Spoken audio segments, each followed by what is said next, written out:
Hello friends, मैं वीरू चौहान। संयम UPSC में आपका स्वागत है। आपको जैसे पता ही होगी, अभी अमेरिका डोनाल्ड ट्रंप ने टैरिफ को बढ़ाया है अपने सभी देशों के लिए, परंतु कुछ देशों के लिए उन्होंने 90 दिनों की छूट दे दी है अभी। परंतु इसमें चीन नहीं है। चीन पे उन्होंने 125% से ऊपर टैरिफ लगा दिया है और ये टैरिफ वॉर चलता जा रहा है। चीन भी उनको अमेरिका के ऊपर टैरिफ लगा रहा है और अमेरिका भी उस चीन के ऊपर टैरिफ लगा रहा है। तो इससे क्या समस्या बढ़ रही है चीन की, क्योंकि चीन की जो सबसे बड़ी जो ताकत है और जो सबसे बड़ी कमजोरी है वो उसका है एक मैन्युफैक्चर को ज्यादा करता है, तो दूसरे देशों में उसे देने के लिए भी चाहिए। परंतु जिन देशों में अगर ये अपने सामान को पहुंचा नहीं पाएगा तो उसे दूसरा सब्स्टिट्यूट देखना पड़ेगा। तो उसको इंडिया की याद इसी बात पे आ रही है कि इंडिया की आबादी भी ज्यादा है, इंडिया मैन्युफैक्चरिंग इतना बड़ा हब भी नहीं है और अपना सामान वो यहाँ पे बेच सकता है। तो इसलिए उसने मधुर रिश्तों की वकालत करी है इंडिया से। ठीक है, तो आगे देखते हैं वीडियो में क्या है, पूरा जानेंगे। अच्छी वीडियो है, बहुत कुछ आपको जानने को मिलेगा इसमें। टैरिफ वॉर गहराने के बीच भारत को लेकर चीन के रुख में बदलाव के संकेत। जैसे अमेरिका और चीन के बीच टैरिफ वॉर तेज हो गया है, ऐसे में भारत समेत अन्य पड़ोसी देशों के साथ संबंधों को लेकर फिर ड्रैगन चीन को कहते हैं। चीन की डिप्लोमेसी जो चीन को उसे ड्रैगन कहते हैं और हमारी डिप्लोमेसी का जो सिंबल है उसे हाथी कहते हैं एक तरीके से। ठीक है, दोनों अंतर है। चीन सरकार ने इस साल 1 जनवरी से 9 अप्रैल तक न सिर्फ 85,000 भारतीयों को वीजा दिया, मतलब इस साल जो है जनवरी से, अभी शुरुआत है जनवरी, अभी जो अप्रैल चल रहा है, और अप्रैल तक कितना 85,000 भारतीयों को वीजा दिया, बल्कि अपने वीजा नियमों को आकर्षक बनाने की घोषणा भी की कि कैसे और ज्यादा इसे अच्छा कर सकें ताकि लोग हमारे यहाँ पे आ सकें। यही नहीं, द्विपक्षीय वार्ताओं में भारतीय अधिकारियों को चीन ने यह संकेत भी दिया कि वह दोनों देशों की राजधानियों के बीच एक जल्द हवाई संपर्क चालू करेंगे, दिल्ली टू बीजिंग। इसमें क्या डायरेक्ट जो क्या होगी, एयरप्लेन से या हवाई यात्रा से आप जा सकते हैं कहाँ, बीजिंग। वो सीधे हमारे किसके लिए हो जाएगा, अधिकारियों के लिए, जो बड़े बड़े नेता जाते हैं उनके लिए, जो भी जिस भी जा सकते हैं सेक्रेटरी से उनके लिए, तो उनके लिए व्यवस्था चालू की जाएगी। ठीक है, तो ये दोनों लोगों ने, दोनों देश के अधिकारी बैठे तो इस पर बात हुई है।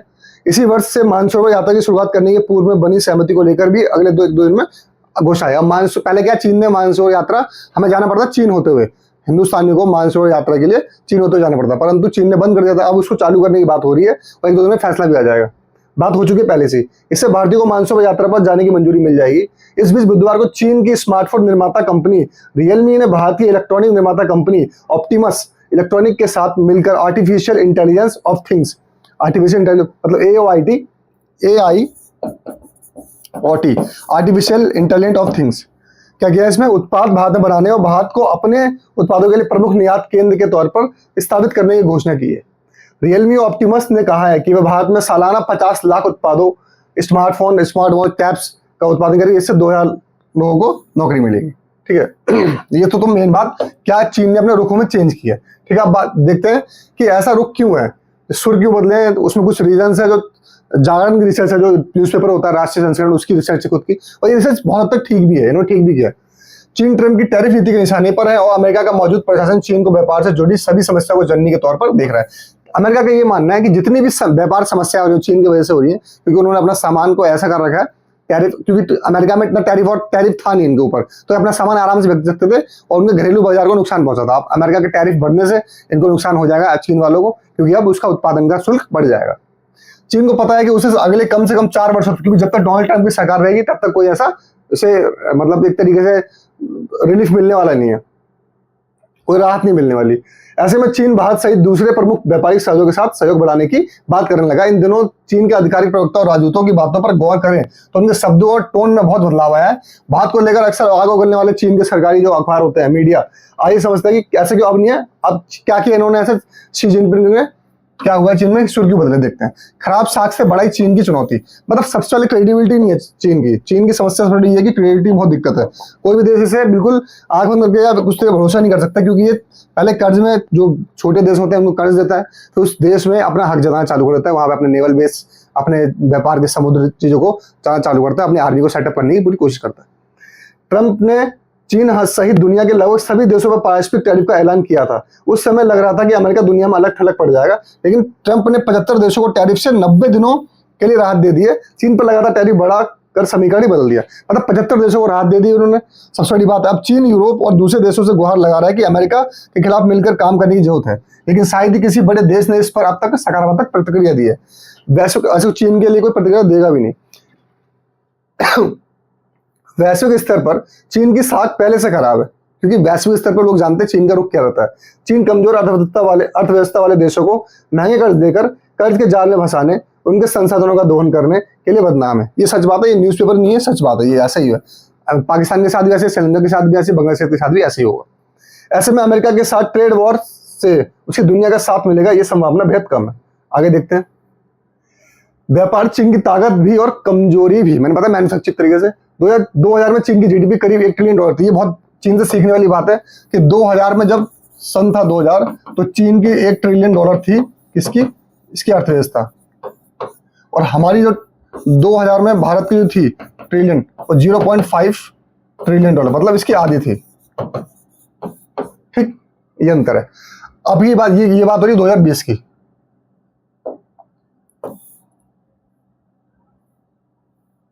ठीक है, अगर बात की जाए अब की, तो अब जो है 2024 की मानते हुए डेटा आया है, इंडिया है 4 कुछ ट्रिलियन डॉलर। ठीक, और अमेरिका लगभग 18 ट्रिलियन डॉलर है। आप देख सकते हैं कि क्या काम किया होगा इन्होंने, यानी कि ये जो 24 साल हैं उसमें क्या काम किया है, और शुरुआत के जो 14-15 साल थे उसमें अद्भुत काम किया है चीन ने। ये चीन से सीखने वाली चीज है, चीन ने इसलिए हमको पछाड़ दिया है हर चीज में। ठीक, आगे देखते हैं। ये बता के 2000 में चीन की जीडीपी करीब $1 ट्रिलियन थी। उस समय भारत की जीडीपी 0.5, मतलब आधे ट्रिलियन डॉलर थी। चीन की अर्थव्यवस्था का आधा था। 25 वर्ष में चीन की जीडीपी $19 ट्रिलियन हो गई है, और भारत की जीडीपी $4 ट्रिलियन पहुंच गई है। यानी चीन की अर्थव्यवस्था भारत से 5 गुना है आज की डेट में। यह व्यापार खास कर निर्यात से ही संभव हो पाया है। वैश्विक व्यापार में इसकी हिस्सेदारी करीब 20% है। अगर दुनिया का देखा जाए व्यापार, तो 20% अकेला चीन करता है। ट्रंप ने चीन पर पारस्परिक टैरिफ बढ़ाकर 245% कर दिया। सोचिए, 245%। चीन अगर अमेरिका का बाजार खो देता है, तो जो चीन को ताकत था, व्यापार जो चीन की ताकत थी, वही उसे सबसे बड़ी कमजोरी साबित हो सकती है। जो $27.60 अरब पहुंच गया भारत और चीन का द्विपक्षीय व्यापार, मतलब ये दोनों के साथ किया जाए तो $27.7 अरब।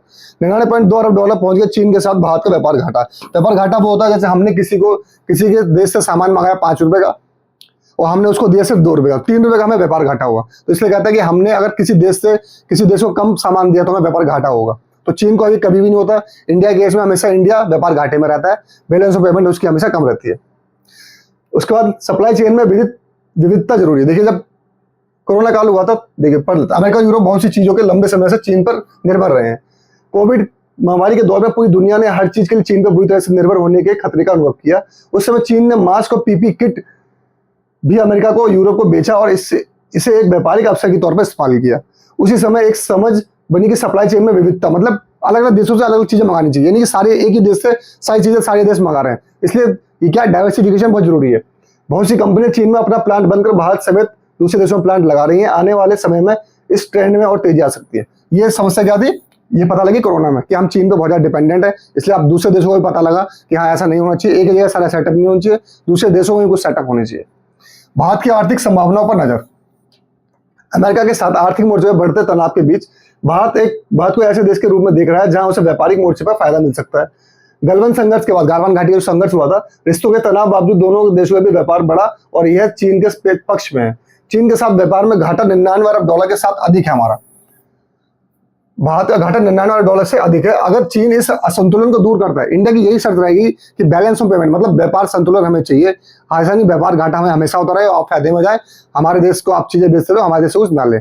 ऐसी पॉलिसी आपको बनानी पड़ेगी, हमारे देश के उत्पाद वहां जाके रह सके और उनको अच्छा माहौल मिल सके। उत्पाद को चीन में आसान पहुंच देना और भारत की चीनी कंपनियों के लिए अपने यहाँ कारोबार करना आसान है। चीन की कंपनियां भी भारत में कारोबारी मौके का फायदा उठाना चाहती है। अब सबसे बड़ी चीन की एक बात सोचिए, आपने खूब नाम सुना होगा यूट्यूब का, ठीक है, व्हाट्सएप का, इंस्टाग्राम का। चीन में एक भी नहीं है, चीन ने कुछ भी नहीं है। और ऐसा नहीं है सोशल मीडिया प्लेटफॉर्म यूज नहीं करते, प्लेटफॉर्म यूज करते हैं और उनके देश के खुद के बने हुए हैं। यूट्यूब कुछ सर्च करने के लिए उनके देश का अलग है, व्हाट्सएप बात करने के लिए अलग है उनके, और इंस्टाग्राम पर अपनी चीजों को, अपने मोबाइलों को सब जगह वो बेचता है। ये चीन की पॉलिसी रही है, इसलिए उनकी कोई भी अंदर की बात, कोई भी खबर लीक नहीं होती है।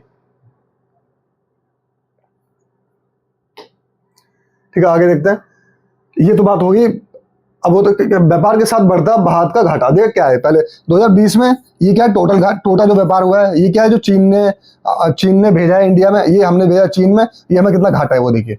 81.9, 65.2, 81.9 का टोटल व्यापार हुआ है, और 65 अरब डॉलर में 65 अरब डॉलर चीन का है, हमारा 16 का, तो 48 अरब डॉलर का हम घाटा।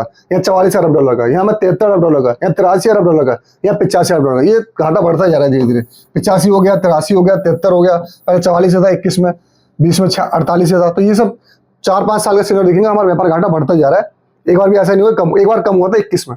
ये देखने वाली बात, चीन के साथ हमारा व्यापार घाटा एक बार 21 में कम हुआ था, बस सिर्फ 20 से 21 की बात की जाए तो। बाकी उसके बाद हमारा व्यापार घाटा बढ़ा ही है, 73, 83, 85। तो इस वीडियो को हिसाब करते हैं, क्योंकि ये वीडियो जो है हमारे देश की नीतियों पे बहुत जुड़े हुए, क्योंकि इससे व्यापार घाटे का संतुलन, हमारे देश की पॉलिसीज, कितनी सारी वीजा पॉलिसीज चीन ने अपनी कमजोर की है, मतलब लोग जा सके वहाँ पे, इंडिया के लोग, ठीक है। उन्होंने फिर मानसून यात्रा के लिए चीजें खोली है, द्विपक्षीय तो एयरप्लेन बोर्ड से चलाएंगे सीधे India to Delhi to Beijing के लिए। तो ये बहुत बड़े बड़े काम हो रहे हैं, ये डिप्लोमेसी पे डिपेंड करता है। और कुछ ग्लोबली सिनेरियो ऐसे बन जाता है कि किसी देश को किसी देश के प्रति अपना एक नरम रुख अपनाना पड़ता है। जैसे अमेरिका ने चीन को उसका एक रास्ता दिखा दिया कि अब टैरिफ वॉर लगा के उसके उत्पादों को नहीं लेगा, तो अब चीन की मजबूरी बन गई दूसरे देश को देखना। और दुनिया में अमेरिका और चीन के बाद जो देश है ताकतवर, वो इंडिया ही है, और कोई ऐसा नहीं है जो टक्कर दे सके चीन और अमेरिका को। और रूस, यही कुछ है, बाकी रूस में भी उनका व्यापार होता रहता है चीन का। तो इस वीडियो का हिसाब करते हैं, तब तक खुश रहिए, स्वस्थ रहिए। जय हिंद, जय भारत।